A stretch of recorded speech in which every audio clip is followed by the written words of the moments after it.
the death of a loved one, and it's unbelievable what can happen, what can transpire.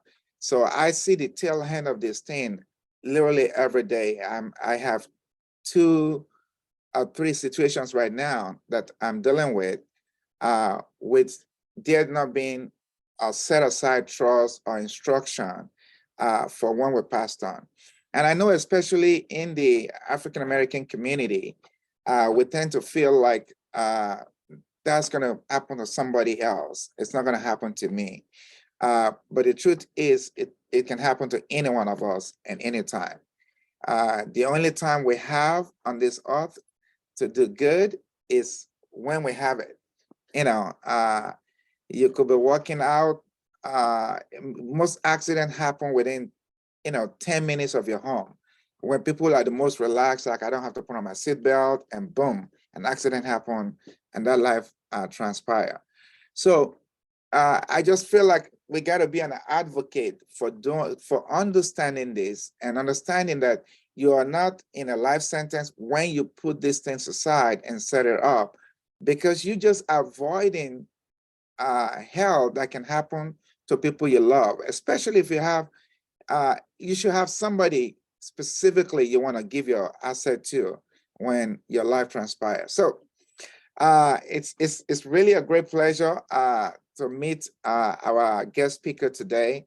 That's going to help us understand why it's important to do this, to do it right, and to plan it right. So I know. So anyway, thank you all. So let's get started. I want to let you know, even people on Facebook Live, we always monitor your names and stuff like that. So if you stay to the end, we're gonna have a raffle drawing for a nice gift prize too.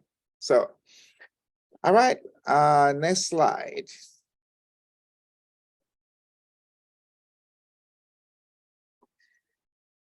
Okay.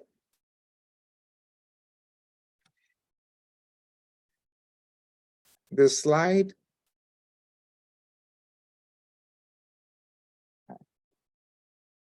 Slide.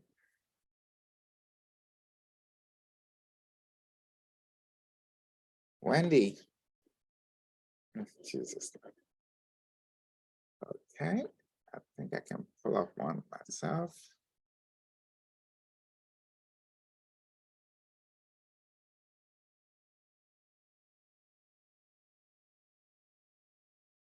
Thank you. Okay, so we're talking about how to protect your asset, whatever asset you have.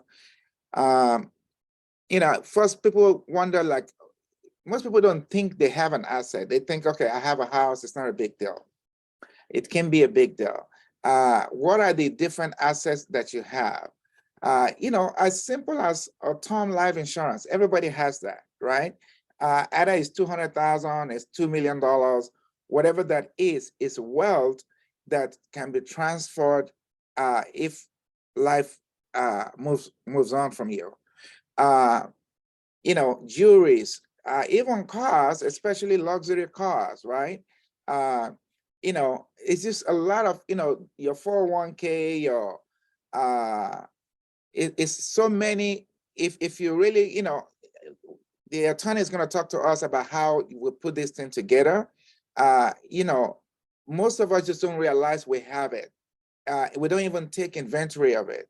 And this is where we want to encourage you. And you will see, I mean, I have siblings fighting, even though you have somebody that's a trust, like, what are the assets that we have in the trust?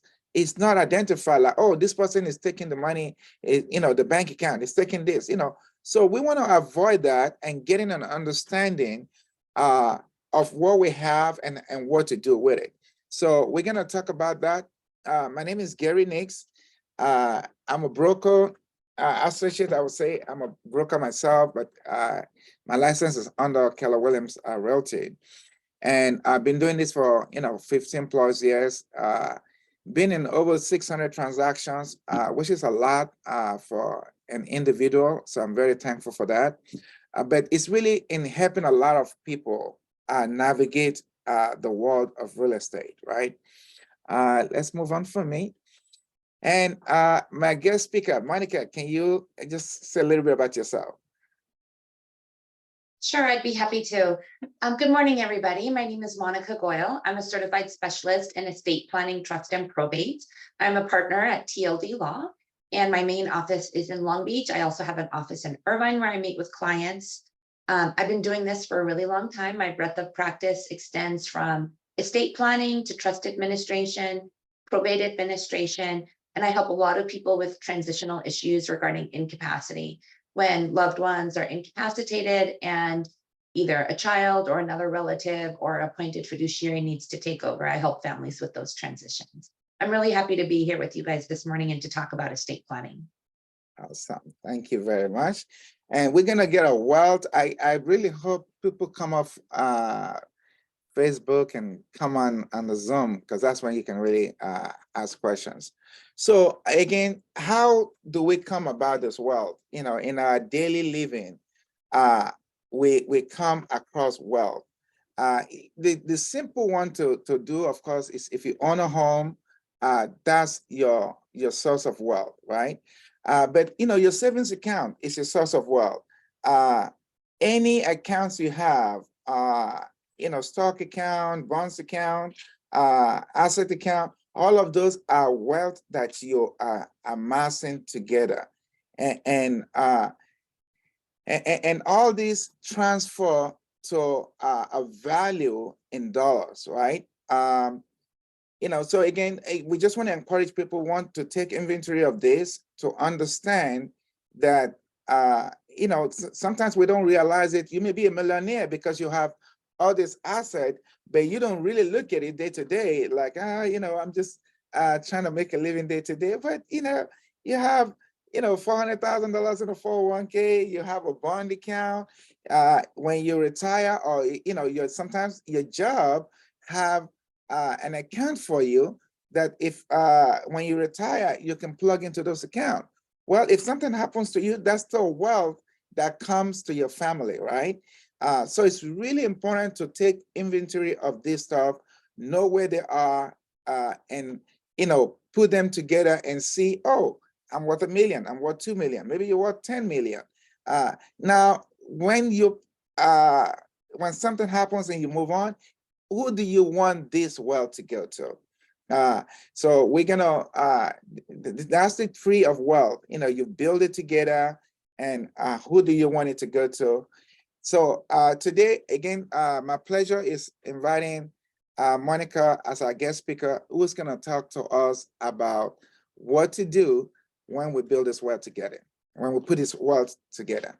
All right, we can take off, and Monica, you can share your screen.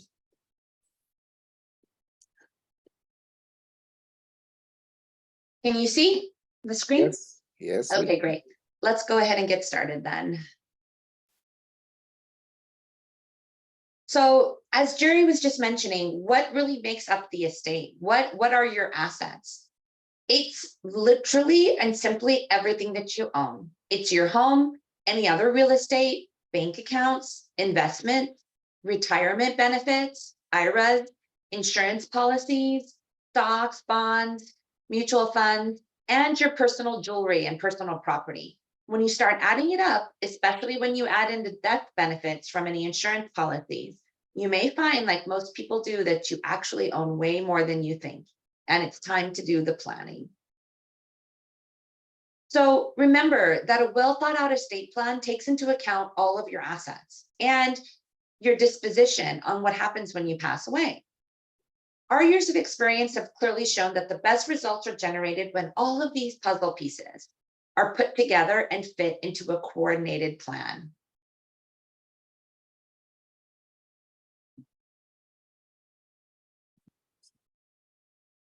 So why should we plan? We plan because we want to make sure that after we pass away, we control where our assets go. And we want to pay as minimal as possible. Most people do the estate planning because we love control. We spent our entire lives amassing this wealth, and we want to know where it's going to go when we pass away. But estate planning is not just for what happens after you die. A good estate plan also protects you if you're incapacitated. It will let you, and not the court system, keep control of your assets and control the decisions about your medical care when you can no longer handle that yourself. So we really plan not just for after death, but also during our lifetimes and to help us in the event of incapacity. And if the pandemic showed us anything, incapacity could happen at any age. Life is very fragile, so it's important to do the planning. So let's talk about some common estate plans and what that looks like and what is the most superior type of estate plan that I am going to be recommending. So let's first talk about what is a will.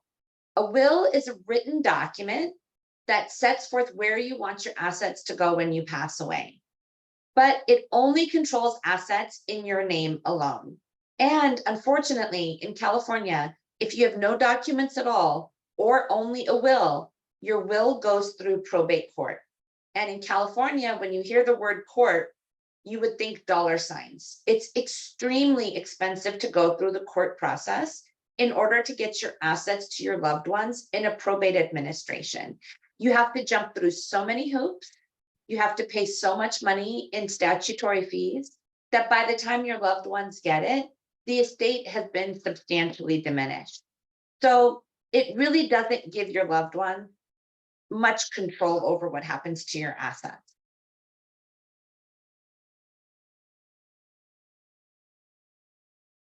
Also, a will does nothing for you during your lifetime regarding incapacity. Absolutely nothing.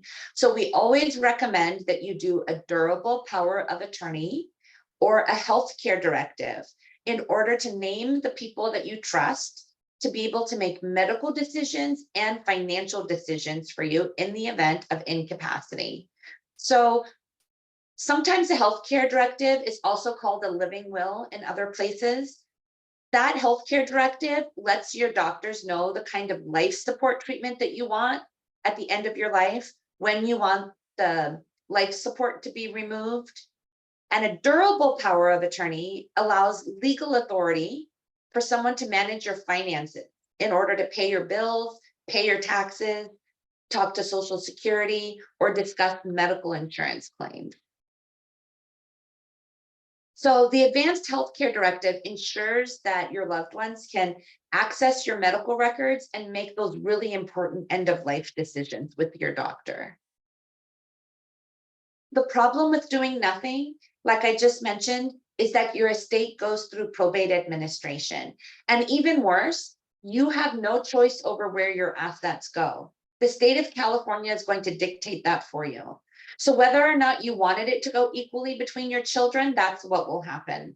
If you have no spouse and children and you wanted it to go to a particular sibling or a loved one that means a lot to you, and you don't write it down in writing, the state of California will decide it goes to all of your siblings equally for you, whether that's what you want or not.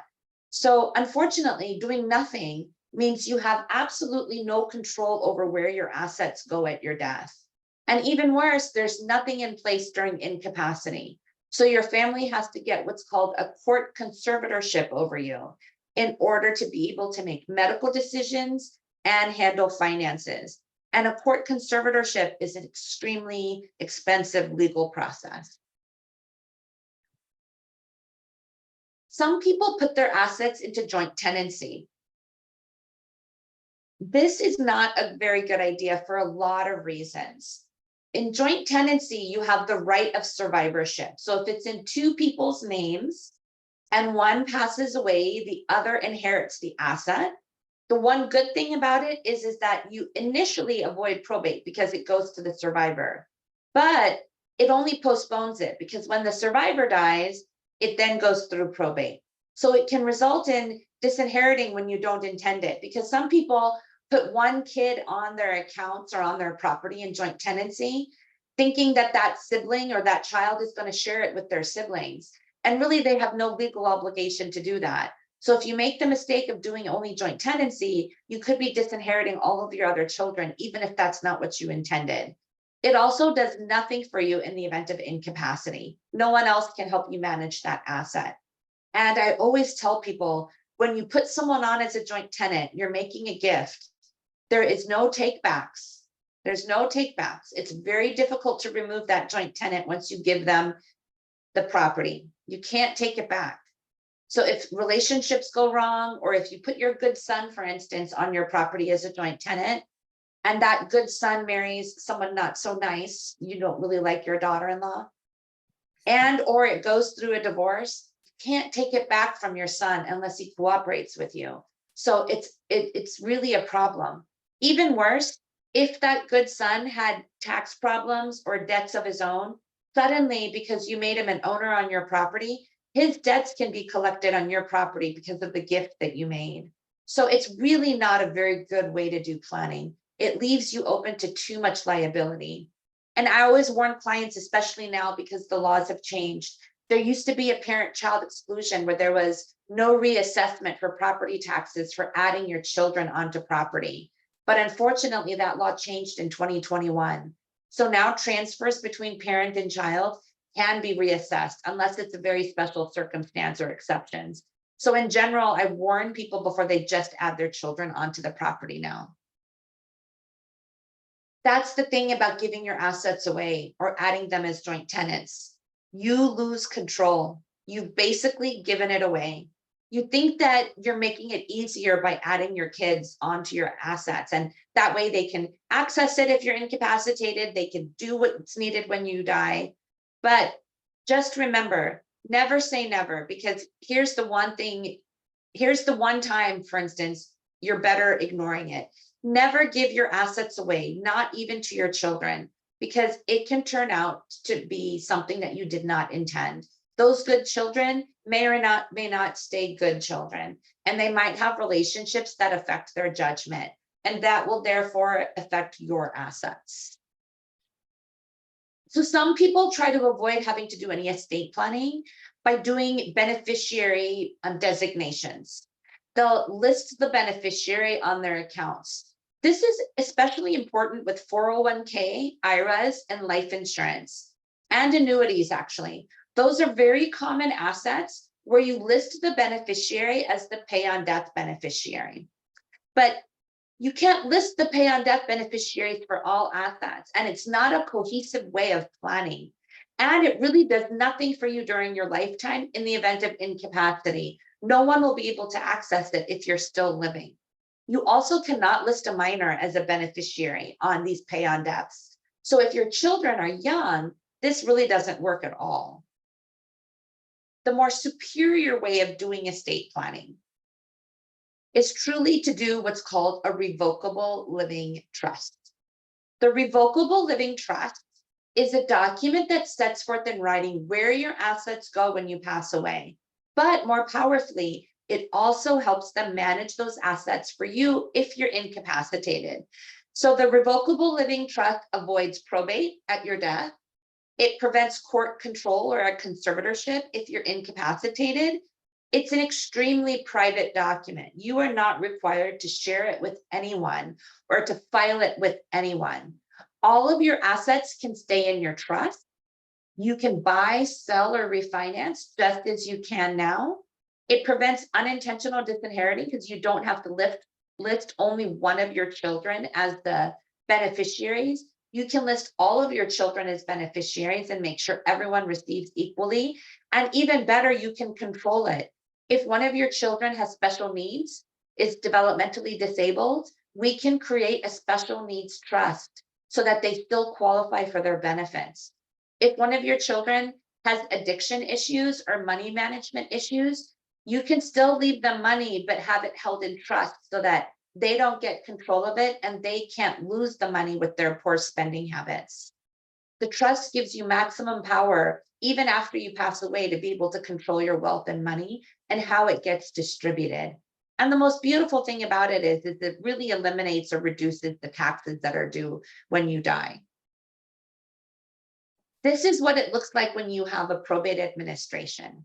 When you have an estate that's worth about $1 million, the probate fees are $21,000 that gets paid in statutory fees to the attorney and $21,000 that gets paid to the executor. So that's $42,000 off the top, just on $1 million estate. And almost all estates in California amount to that size because of real property. Remember, we're talking about putting all the puzzle pieces together. So between your property and your financial assets, especially in California, it's not hard to reach the $1 million mark.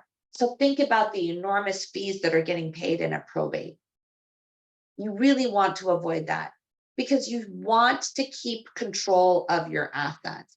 You can buy, sell, or refinance just as you did before.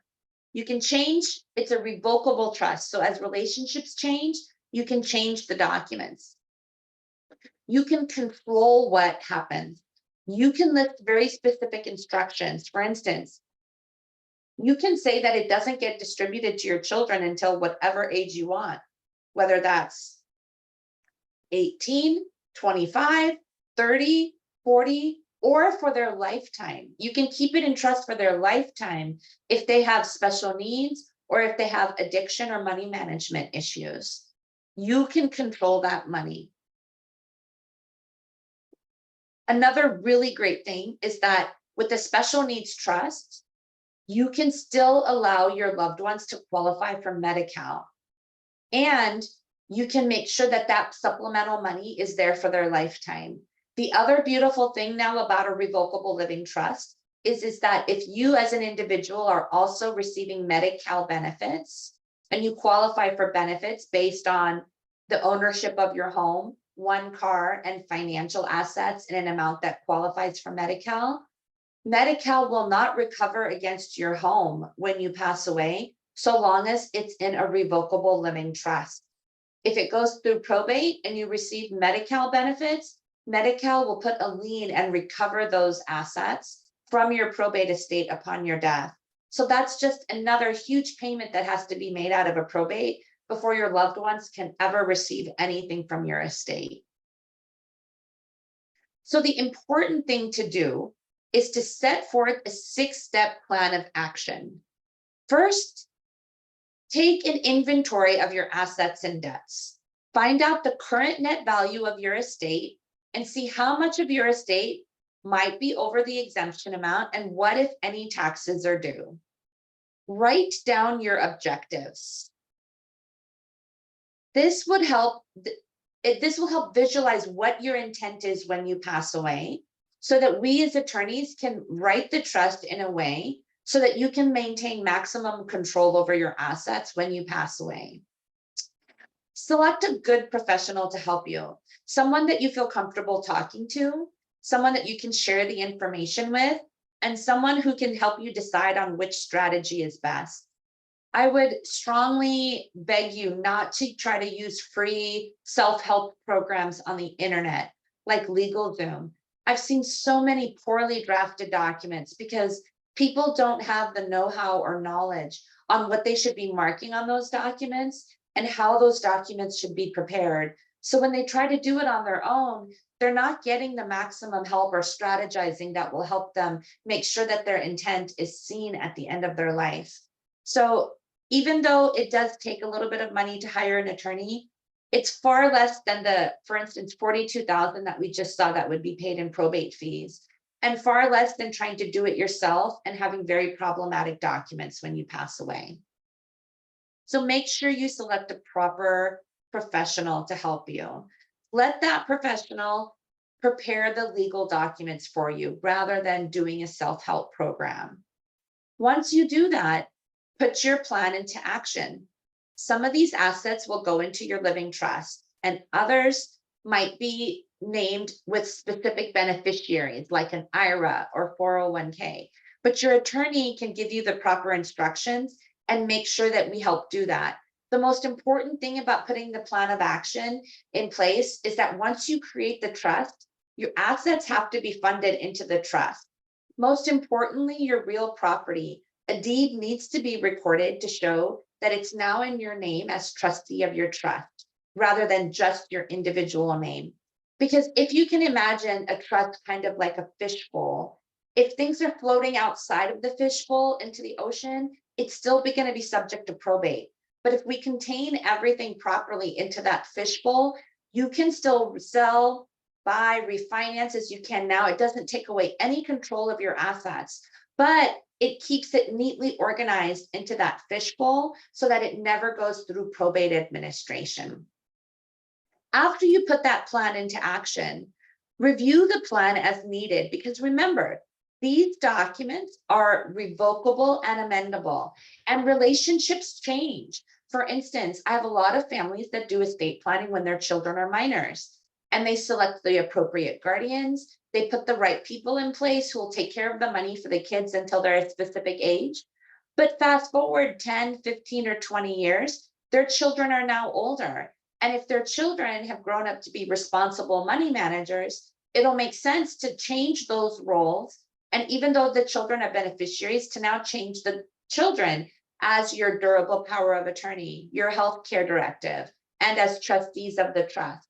So changes should be made as relationships and times change. So don't forget that once you put the plan into place, keep a relationship with that professional who prepared the documents for you so that you can touch base and so that you can make the appropriate changes as needed. Once you do that, you put all of these beautiful puzzle pieces together, and then you have a very successful estate plan moving forward that helps you not only for when you pass away, but also during your lifetime to help take care of you in the event of incapacity. I want to open it up now to questions so that I can answer any questions that you guys might have about, real property ownership, how to protect that property, anything we talked about today regarding estate planning. I'm happy to answer any of your questions. You can either ask me verbally, or if you want to put it into the chat, that's fine too. All right. Thank you so much, Monica. I think that's been awesome. Hopefully everybody got okay, we got some questions. Yeah, Jean has a question. Okay.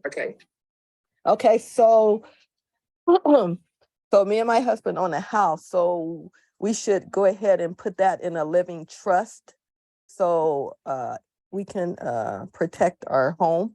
Is that what you're saying? That is right. So you and your husband can set up a marital trust, a revocable trust for the two of you, where the two of you still own your home, but in the trust. And in a marital trust, the two of you are co-trustees together. If something happens to one of you, the survivor owns everything and is still the trustee. But in that trust, you guys can decide together where your assets go when both of you pass away. And just like I was talking about, there's a lot of neat things that you can do to control it, whether you have special needs children or whether they need to be held in trust for them for a while. You can exert that control past your lifetime. Okay, we don't have special need children. We have grown children doing well so far with good. Yes. Very good. Okay, so doing that, then that would take attorney. So what type of attorney would do that for you? An estate planning attorney. So you need a estate. So how do you find a reputable estate planning attorney, or are you one of them? I am one of them. I'm happy to help you. And I would always ask for referrals. Ask your friends and family and other professionals around you if they know someone good. You can always refer to the internet and Google, and you'll get 100 names. But I think referrals are important because they give you, a sense of security that you're doing something that really matters, something where you have to share a lot of personal information. So you want to utilize a professional that you trust. I'm absolutely happy to help you guys. I will leave all of my contact information with Jerry so he can share that with you. And also, of course, ask around your loved ones and your friends for good referrals. Monica, a lot of people don't even have it, my friends and family. So I'm looking into it now. Do that mean that once it's done, then we would have a copy, and then the attorney will keep a copy also on file? That's a great question. And yes, that's correct. When you complete the documents, you're going to be given the original and a copy. And many attorneys like me give you a digital copy. And the attorney also keeps a copy on record so that if your loved ones need our help with administration after something happens to you, then we can help them administer the trust as well. Okay. And about how much does that start? Like, is the starting fee this much, and it could be going all the way to an ending fee that unknown for that? It's a good question, Jean. So a lot of estate planning attorneys, they charge on a flat fee basis. And they oftentimes do it in a package of documents, the ones that I just talked about. So that would include the trust, the deed for your home or multiple properties to put those into the trust, and a healthcare directive for each of you and a durable power of attorney for each of you. So the range that I can give you is probably for a single person for that package, depending on what their planning needs are and how many properties they owned.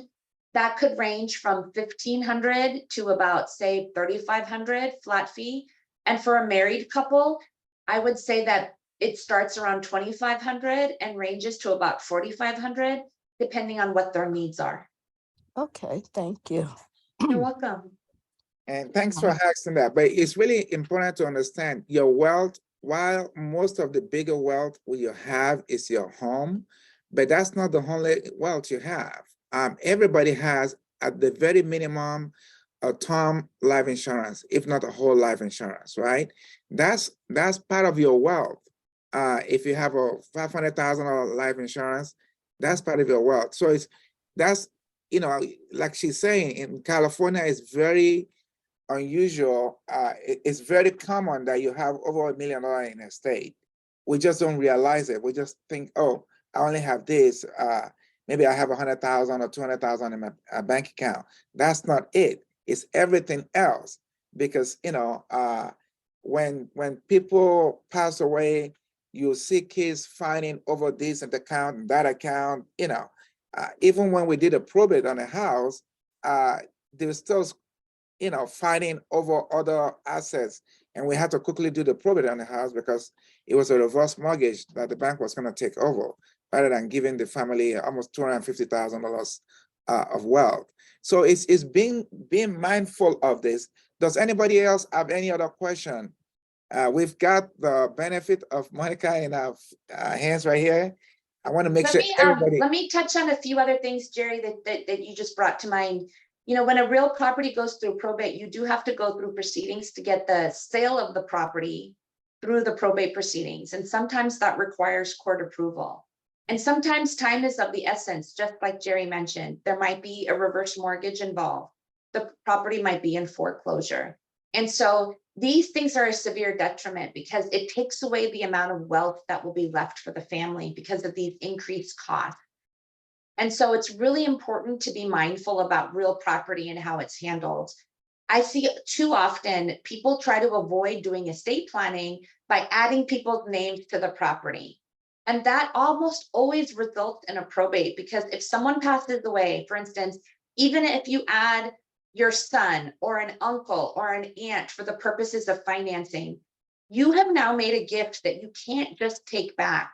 Now, if that uncle passes away, you have a property that needs to go through probate just to get that fractional share clear enough to be able to refinance it again or to be able to sell it.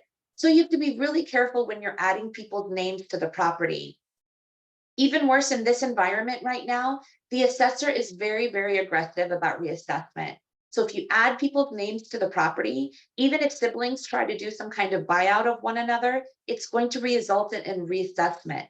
And a reassessment of the property taxes makes the cash flow much harder to keep a piece of property. All right. Anybody have any questions? Okay, it's Jean again, but if anybody have one before me, go ahead. Go ahead, Ms. Jean. Go ahead.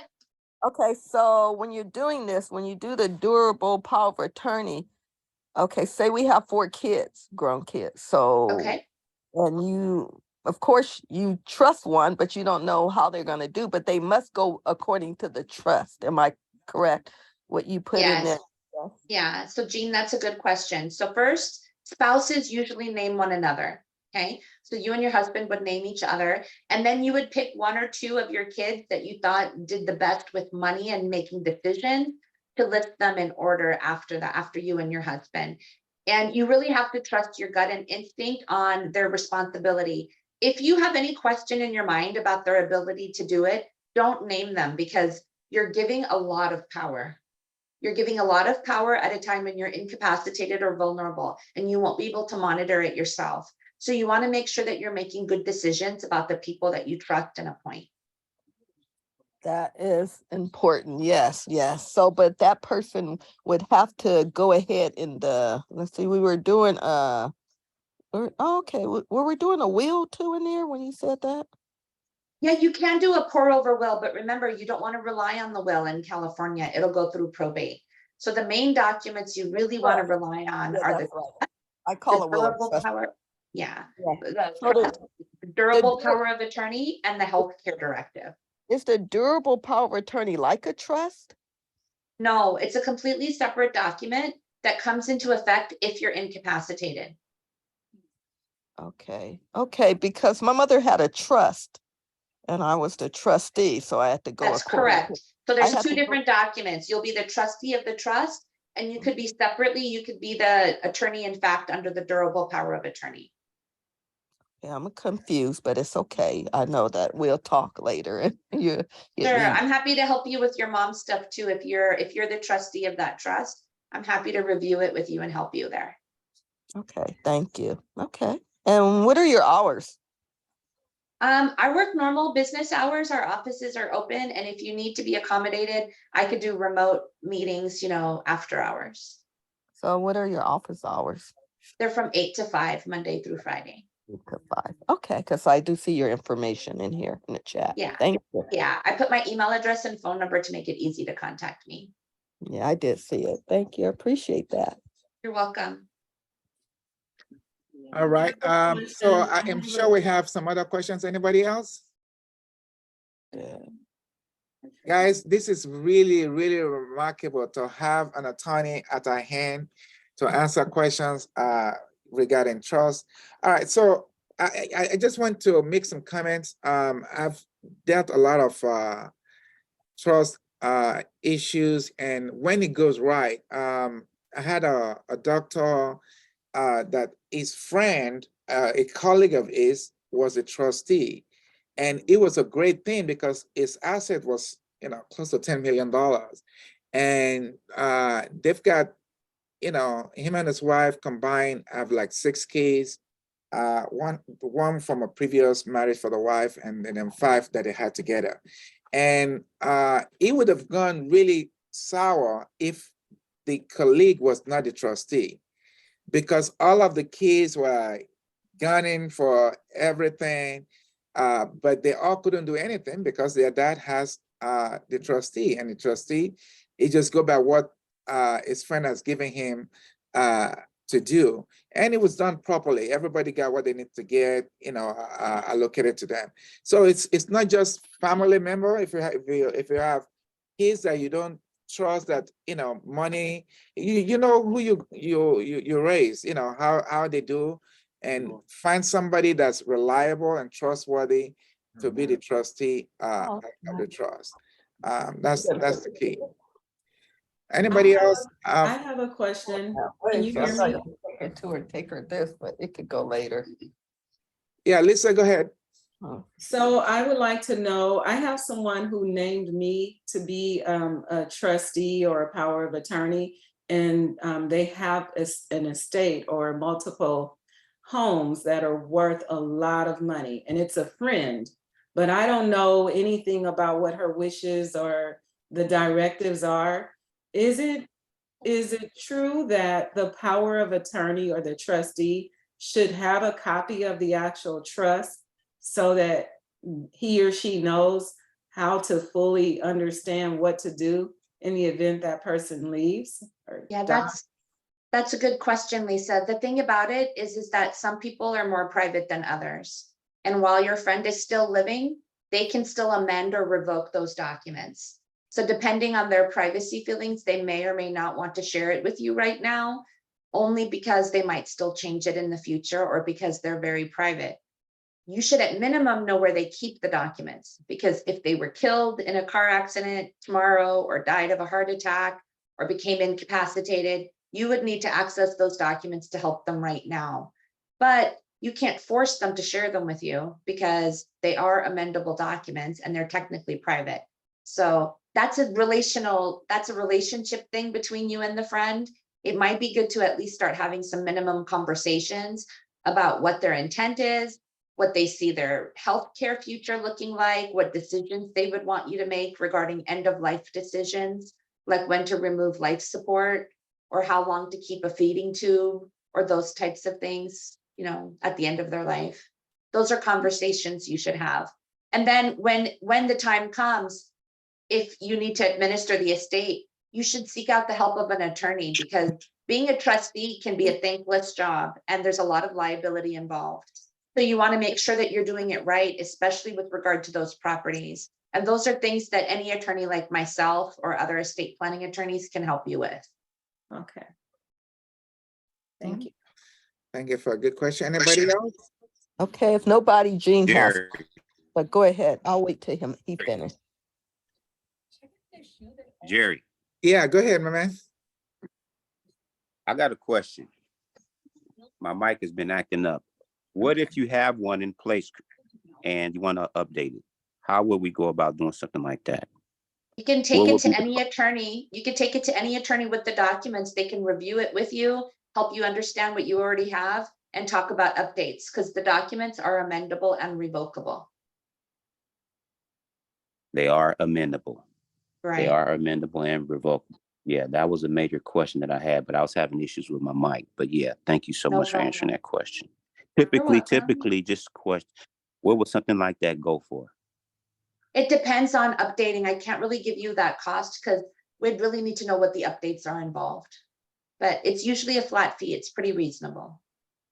What if Oh. it's adding an additional property? You buy another home, you already have a trust and you just want to add a home. Then it might just be the deed. So the attorney would charge you for the deed and for recording the deed, but you should also update the schedule of assets with the trust. So that's why I'm saying it's hard for me to just give you a direct quote until I look at the documents that you already have. But I help families with that all the time. If all you need is a deed, we can do the deed and get it properly into the trust. Okay, Jean has a question. You were telling a lady that you don't, it's private and you don't have to share it with the trustee, but it's good to tell the trustee where it is in case of accident or death. So Right. if you don't tell them where it is it good to just let them know the lawyer that has the copy? Is that You better? can do that too. That's Okay. satisfactory too. The thing is, people have all varying degrees of privacy. So whatever you feel comfortable with, whether it's giving copies, because I do have a lot of clients that give copies. We also give digital copies. They share those with their people. But some people are very private. So if you're very private and you don't wish to share it, I would say either tell them where to find the documents or who has the documents, because without them, they can't do anything to help you. No, I said that because if I tell them it's in my room, woo, woo, woo, then if I'm gone, they could go in my room and read it. So therefore, I really tell them the lawyer. That's why I asked, because you tell. That's tell totally fine. I understand your privacy concerns. So you should do what's comfortable for you. Okay. Okay. Okay. All right. Okay, well, Well, it was a pleasure being with you guys today. I'm going to go ahead and sign off so you guys can enjoy the rest of your meeting. Monica, Okay. before you sign off, what is your title? Let me write that down. I'm an estate planning attorney and I'm a partner and an owner in the firm I work in. Okay, estate planning attorney. if you have any questions on how to get in contact with Monica, please let me know. We'll definitely give it to you. She put it in a I've chat, referred- Jerry. Sorry, she put it in a chat, but it Okay, didn't yeah. say the title. Okay. Also, I've referred a few people to her and she's taking very good care of them. So I'm really thankful that she's able to come in here. So thank you, Monica. Thank Before you. we- Thank you all. Take care. Thank Yeah. you, Monica. We Bye-bye. appreciate it. So before we end up, I just want to make sure people understand that I want to have an attorney here present, but at the same time, want to give people clarity on the importance of doing this. Even if you cannot afford an attorney, you don't think you can pay for an attorney, get it done. It's not the most advisable way. You have LegalZoom. And you can even go online and create a trust of some, because I've helped someone, it was a shotgun trust we have to create, and we did it. And it didn't really cost any money to get it done. I was still able to get it to the court to approve it. So it's getting it done that matters, number one, because you don't want anything can happen. And sometimes, the trust, the last person I did it for, we had to set up the trust in order for a sale of a property to go through. So I say at whatever cost, number one is going to an attorney because it will be done properly. You'll have your education behind it and you'll have the support on it. Number two, you can go to LegalZoom.com and answer the questions, and they will still be able to create a trust for you. So at least it's something of a working document than not to have anything. Because even if you have a will can be easily challenged and is subject to probate costs. Like she said, I actually used to think it was 2%. She said the first 100,000 is 4%, and it's 2% of every 100,000 after that. And most estate in California are worth over $1 million. Just think about it. You bought your house for $200,000. 20 years later, your house is worth $1 million, right? And then you have your retirement funds. If you have life insurance, even if it's a term insurance, so long as it's still effective when you transpire, you may have a $750,000 wealth, right there to pass on to your siblings. So I met with a lady and I was talking to her about this trust. She owns two properties, and I was helping her with her parents' trust. They were fighting, and then she still decides she doesn't want to have a trust for her home. And during the pandemic, she passed on, and I actually thought she had 2 properties or 3 properties, but she made a choice that I don't have any kids. Let my nephews and nieces, let them fight for it. I don't care. And that's exactly what happened. It was a lot of fight to resolve the estate, which was worth, by over $2 million in estate. So it's just good for people to be aware of it. And if we take care of this, we would not put our stuff into probate, put our children, and even, one of the reasons why I ask her, is it just your children that should be the trustee? No, you should make it someone that has a good character, that's shown good character in front of you, especially to manage finances, right? But I would say a good character also, because part of signing a trustee is if life happens to you. I know with me, I put it down. If I have to go into a tube or whatever, I'd rather like my life to expire. I just don't want to go through that. I've made that clear to my family. So just know who that person is going to be responsible for it. Don't keep me awake for longer than I need to be. All right. Any other questions? Jerry, so my mother did a will and a trust, so it's best not to pay for that will and just go ahead and do the trust, right? Yes. Yes. Okay. I mean, Okay. part of the will is establishing the trust, right? But the trust is a legal document by the court that cannot be challenged. Okay. Okay. A will can be challenged. I had a neighbor that had a will. He had a brother that he wanted to give his property. He doesn't have any kids. So when he died, I got access to the will. The will says the brother to have access, but we still have to go to probate because in there, it doesn't specify the asset. And he had a commercial property and the house that he also owned.